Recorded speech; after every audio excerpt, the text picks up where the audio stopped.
হে everyone, আবারও চলে আসলাম নতুন একটা ব্লগ নিয়ে। তো দেখতেই পাচ্ছ সকাল সকাল আমি স্নান টান করে রেডি হয়ে নিয়েছি, কারণ সেই দিনটা ছিল আমার জন্মদিন।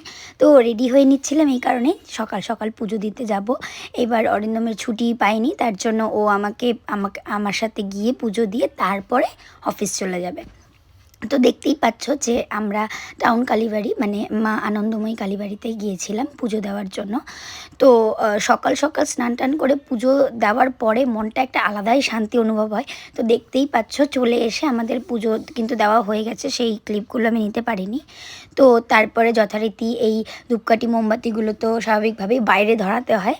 তো আমি বাইরে ধরিয়ে তারপরে তো বাড়ি চলে এসেছিলাম, কারণ ও ছুটি পায়নি।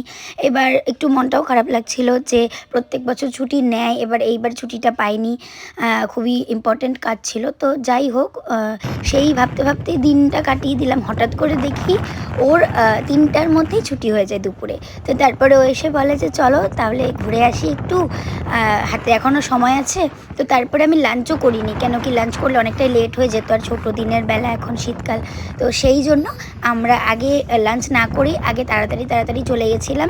তো তারপর বাড়িতে এসে আমি লাঞ্চ করেছিলাম। লাঞ্চে অনেক কিছু ছিল, দিদন অনেক কিছু বানিয়েছিল। তো চলো নেক্সট পার্ট নিয়ে আবার আসছি। Bye bye.